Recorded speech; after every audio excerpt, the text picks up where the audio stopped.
তোমরা আমাকে দেখেই বুঝতে পারছো আমি এখন কোথায় আছি। হ্যাঁ, আজকেই হচ্ছে সেই দিনটা, যে দিনের জন্য আমি 9 মাস ধরে অপেক্ষা করে আছি। আর এখনই আমাকে নিয়ে যাওয়া হচ্ছে ওটির ভিতরে। যতই আমি বলি না কেন এই দিনটার জন্য আমি অপেক্ষা করে আছি, কিন্তু আমি না মন থেকে মানে ওটির ভিতরে যেতেই চাচ্ছিলাম না, আমার ভীষণ ভয় করছে। আর তোমরা তো আমার কমেন্ট বক্স ভরিয়ে দিয়েছো, কেউ বলেছে যে মেয়ে হবে, কেউ বলেছে ছেলে হবে। আজকে আমি জানতে পারবো যে আমার কি হবে, ছেলে হবে না মেয়ে হবে। আর তার সাথে সাথে তোমরাও জানতে পারবে। আমার কিন্তু সম্পূর্ণ টাইম লেগেছে আধা ঘন্টা, কারণ আমি ভিতরে গিয়ে বসেছিলাম। আর এখন দেখতে পাচ্ছ আমাকে বাইরে নিয়ে আসা হচ্ছে, আর আমি এখন কিছুই বুঝতে পারছিলাম না, একদম পুরো ছোট বাচ্চাদের মতন আমার ব্রেনটা হয়ে গিয়েছিল।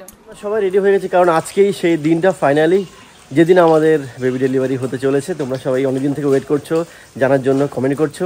তো চলো তোমাদের দেখাচ্ছি আজকে সে ফাইনাল ডেট। তো এখন সবাই রেডি হয়ে গেছি, টোটো যাচ্ছি। কারণ কি আমরা এর আগে গাড়ি বুক করার চেষ্টা করলাম, সেটা পাইনি, বুক হচ্ছে না, কারণ যেহেতু ঝড় বৃষ্টি হয়ে গেল যার জন্য। তো এখন এই টোটোতেই আপাতত চলে যাচ্ছি আমরা।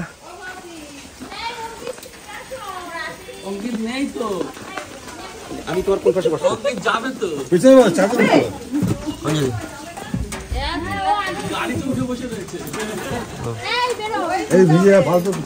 যা টোটোতে উঠেছিলাম, সেই টোটোটা এতটাই লাফাচ্ছে, মানে ঘটঘট ঘটঘট করে কাঁপছে, হয়তো কোনো প্রবলেম আছে।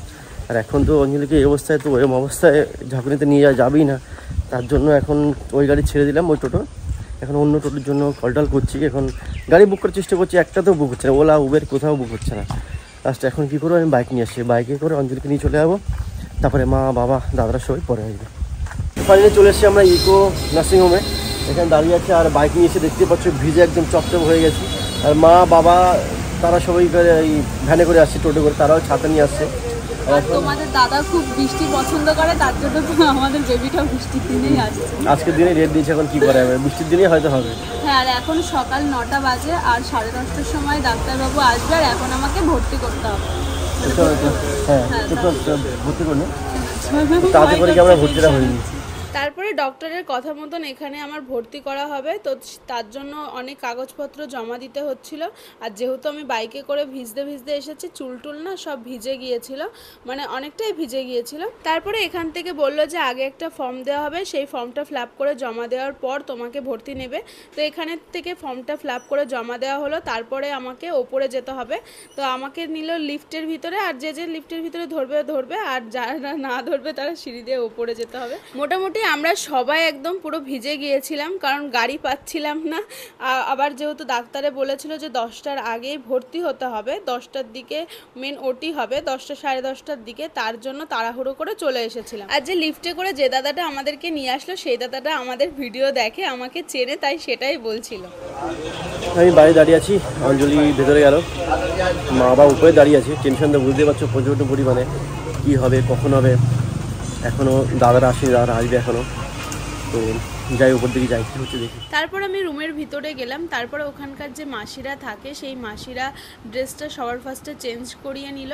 তারপর ওখানকার যে ড্রেস সেটা পরিয়ে দিল। তারপর চুল বেনি করে দিচ্ছিল তেল টেল দিয়ে, আর দুই পাশে গার্ডার দিচ্ছিল, কিন্তু গার্ডার না বারবার ছিঁড়ে যাচ্ছিল। তারপরে নিচের থেকে আবার গার্ডার নিয়ে আসলো, সেই গার্ডার দিয়ে বেনি করে দিল। আর মাসিরা বলল যে সব কিছু খুলে ফেলতে, কারণ হাতে নাকের কানের কোনো কিছুই রাখা যাবে না। এখন অঞ্জলিকে ওটাতে নিয়ে যাবে, চেয়ারে বসাবে, এই দেখতে পাচ্ছি চেয়ার, এখানে চেয়ারে বসাবে। টেনশনে আমারও, কিন্তু মানে কি বলবো, এখন দেখি কতদিন কি হয়।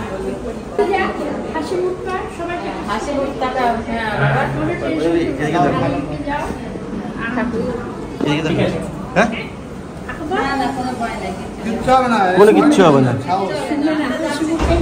আচ্ছা আচ্ছা, কোনো টেনশন নেই।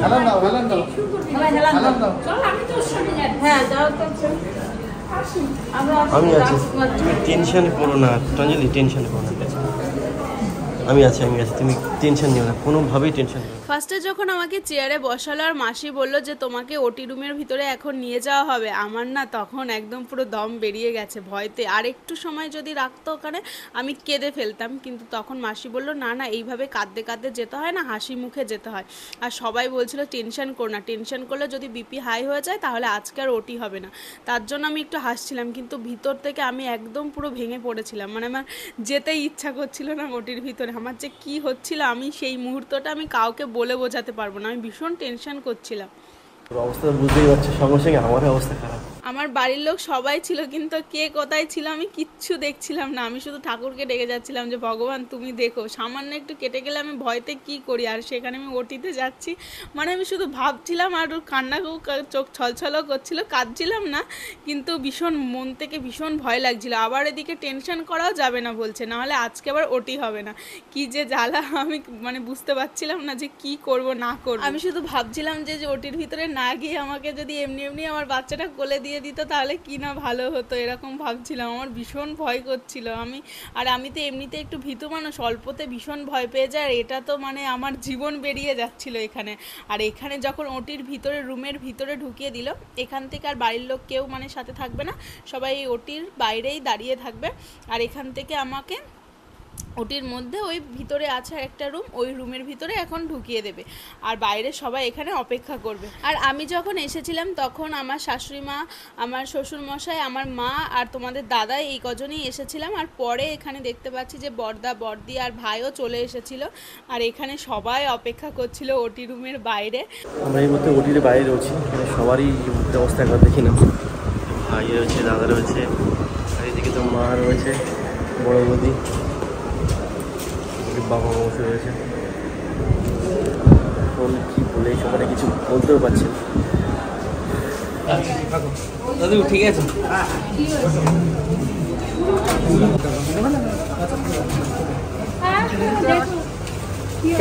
কি বাচ্চা আছে দেখুন, অঞ্জলি তো অঞ্জলি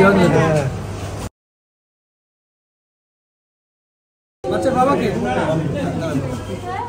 তারপর কিছুক্ষণ পর এসে আমার সোনা পুচকুটাকে দেখিয়ে গেল যে কি হয়েছে না হয়েছে।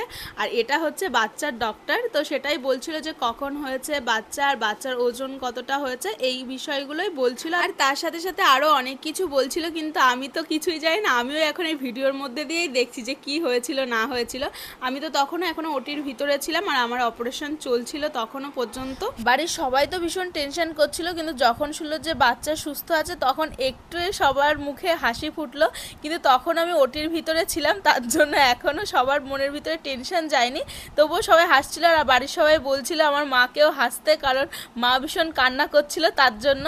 তখন যখন পুচকুটাকে দেখলো তখন একটু থামলো কান্নাটা। তুমি বাচ্চাকে দেখে দিচ্ছি, বাট এখন অঞ্জলি কিরকম আছে যায় না, শুনলাম কিরকম আছে সেটা বলছে। এখন অপারেশন চলছে, তো এখন টেনশন যাচ্ছে না। আর তোমাদের দাদার চোখ মুখ দেখলেই বোঝা যাচ্ছে যে মানে থরথর করে কাঁপছে এখনো, যেহেতু মানে আমার খোঁজ পাইনি যে কি হলো না হলো, ওদিকে আমার অপারেশন চলছিল তার জন্য। আর এখানে কি বাচ্চা হয়েছে সেটা নাকি এক লাইন লিখতে হবে, কিন্তু এই এক লাইন লিখতেই পারছিল না, হাত পা থরথর করে নাকি কাঁপছিল।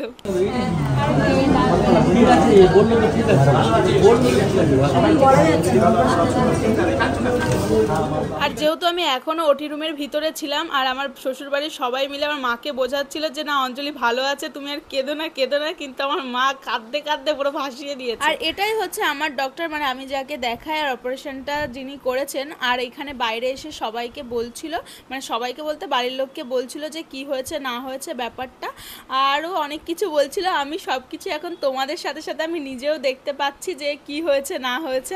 আর আমি এখনো পর্যন্ত ওটি রুমের ভিতরেই ছিলাম, আর আমার মা এখনো পর্যন্ত আমাকে দেখতে পাচ্ছে না বলে ওটি রুমের বাইরে কি কাদা কেঁদে সবাই মিলে বোঝানো হচ্ছিল যে কিচ্ছু হবে না অঞ্জলির, কিচ্ছু হবে না। তা সত্ত্বেও মার মন, আর মা তো যেহেতু আমার ছোটোবেলা থেকে চেনে যে আমি কেমন না কেমন, মানে অল্পতে ভয় পেয়ে যায়, আর আমি কেমন ধরনের সব থেকে তো বেশি মাই চিনবে না, তার জন্য মা ভীষণ ভয় পাচ্ছিল, তার সাথে কান্নাও করছিল। তারপর এখানে কিছুক্ষণ পর আমাকে মানে নিয়ে আসবে এখান থেকে, আর ওটি রুমের বাইরে। আর তারপর এখানে সবাই ছিল, বাড়ির সবাই দাঁড়িয়েছিল, আর আমি আসছিলাম, আর আমি না কিছু বুঝতে পারছিলাম না যে কি হচ্ছে। একদম পুরো ছোট বাচ্চারা যেমন কোনো কিছু বুঝতে পারে না, আমিও তেমনটাই যেন ঘোরের ভিতরে চলে গিয়েছিলাম। আমি কিছুই বুঝতে পারছিলাম না, শুধু দেখছিলাম হ্যাঁ যে আমার বাড়ির সবাই দাঁড়িয়ে আছে এরকম। মানে একদম ছোট বাচ্চাদের ব্রেন যেমনটা হয়ে যায় আমার ব্রেনটাও ঠিক তেমনই হয়ে গিয়েছিল। আর আমার মা যখন আমাকে দেখতে পারলো তারপর একটু কান্না থামলো আর একটু হাসি মুখ ফুটলো। তারপর তোমাদের দাদা বলছিল যে সব কিছু ঠিক আছে তো, তারপর ডক্টর আসলো, আর ডক্টর এসে অনেক কিছু জিজ্ঞাসা করছিল যে সব কিছু ঠিকঠাক আছে তো, মানে বাড়ির সবার সামনে বলছিল যে কেমন কি হলো না হলো, আর বাচ্চা কেমন কেঁদেছে না কেঁদেছে এগুলো সব জিজ্ঞাসা করছে। আর আমাকে যখন ডক্টরের প্রশ্নগুলো করছিল আমি তো মনে করছিলাম আমি খুব জোরে কথা বলছি, কিন্তু এত আস্তে বলছিলাম যে এক কথা দুবার করে জিজ্ঞাসা করছিল আর দুবার করে উত্তর দিতে হচ্ছিল। তাহলে কোনো ব্যাপার না, একদম ইজি ব্যাপার। আচ্ছা ঠিক আছে, চিন্তা নিচে আছে না। তারপর জানো তো আমাকে যখন এই লিফটের ভিতর ঢোকানো হলো হঠাৎ করে কারেন্ট বন্ধ হয়ে গিয়েছিল, মানে সব কিছু অন্ধকার হয়ে গিয়েছিল। তারপরে যখন কারেন্ট আসলো তারপর হচ্ছে ওপরে নিয়ে গেল। তারপর সবার ফার্স্ট এসে আমি যে রুমের ভিতরে গিয়েছিলাম সেই রুমের ভিতরে এখন আমাকে নিয়ে যাওয়া হচ্ছে, ওখানেই শিফট করা হবে। তারপর যে আমাকে রুমের ভিতরে নিয়ে গেল, আমি তো মানে কোনো কিছুই বুঝতে পারছিলাম না, কি যেন একটা নেশা, একটা ঘোরের মধ্যে ছিলাম। মানে কি যে বলবো সেটা আমি কাউকে বোঝাতে পারবো না, যে সেটা কীরকম একটা হচ্ছিল আমার, যেন সব কিছু যেন আমি মানে অবুঝের মতন সব কিছু শুনছিলাম, কে কি বলছিল। তার ভিতরে বলছিল যে কথা বলা যাবে না, তার জন্য মাথায় শুধু নাড়ছিলাম, আর আমি কিছু বুঝতেও পারছিলাম না যে কি বলছে না বলছে, কথাও ঠিক করে শুনতে পাচ্ছিলাম না কারণ। এখন যাচ্ছি বাড়ির দিকে, আমি খাওয়া দাওয়া করতে, একটু খিদেও পেয়েছে, আর সবার খাওয়া হয়ে গেছে, 2:30 মতো বাজে, যার জন্য আমি এখন ভাবছি একটু যাই, কিন্তু বৃষ্টি পড়ছে, প্রচণ্ড বৃষ্টি, এখন ভিজে ভিজে যাবো। এই বাইক তো রয়েছে এখানে, দেখতে পাচ্ছি, এখন যাই, এইভাবে যাই। সে আর কিছু জিনিসপত্র আনতে হবে, একটা বাটি আনতে হবে, একটা গ্লাস আনতে হবে, চামচ আনতে হবে, তো সেগুলো নিয়ে আমি একবার চলে আসবো। তারপরে এখানে সবাই মিলে বাড়ি চলে যাবে এখন, তার জন্য গাড়ির জন্য দাঁড়িয়েছিল রাস্তায়। সন্ধ্যা সন্ধ্যা হতে যাচ্ছিল, আর আজকে সারাদিনই বৃষ্টি হচ্ছিল। তো বৃষ্টির মধ্যেই তেমন খুব জোরে বৃষ্টি না, মানে হালকা পাতলা বৃষ্টি হচ্ছে, কিন্তু বাইরে যদি তুমি অনেকক্ষণ দাঁড়িয়ে থাকো তাহলে তুমি আস্তে আস্তে ভিজে যাবে। একদিক দিয়ে জানো বৃষ্টি হয়েছে, ভালোই হয়েছে, কারণ আবহাওয়াটা ঠান্ডা ছিল। আর ওপর থেকে ওটির থেকে বেরোনোর পর না এক ফোঁটা জলও খাওয়া যায় না, মানে ওটির থেকে বেরোনোর পর কি সকাল থেকে এক ফোঁটা জল কোনো কিছুই খেতে পারবে না। আর ঘন ঘন জলও তেষ্টা পাচ্ছিল, কিন্তু আবহাওয়া ঠান্ডা থাকাকালীন না এত জল তেষ্টা পাচ্ছিল, যদি গরম থাকতো তাহলে তো গলা একদম শুকিয়ে যেত। আর জল দিচ্ছিল এক ফোঁটা, এক ড্রপ মতন দিচ্ছিল, তো তার জন্য একদিক থেকে ভালোই হয়েছে। আমি আর ভাই থাকবো এইখানে অঞ্জলির কাছে রাত্রি 10টা পর্যন্ত, বা যতদূর থাকা যায় থাকবো। আর এখন মা বাবাকে টোটোতে তুলে দিলাম, মা বাবা চলে যাবে সে বাড়ি, তো টোটো ছেড়ে দিয়েছে, দেখতেই পাচ্ছ। হ্যাঁ তাহলে যাও। এখন আমি ভাই এখানে থাকি, দেখি কী কী ডাক্তারে বলে আনতে, বা কী কী লাগে সেটা আমরা দেখবো।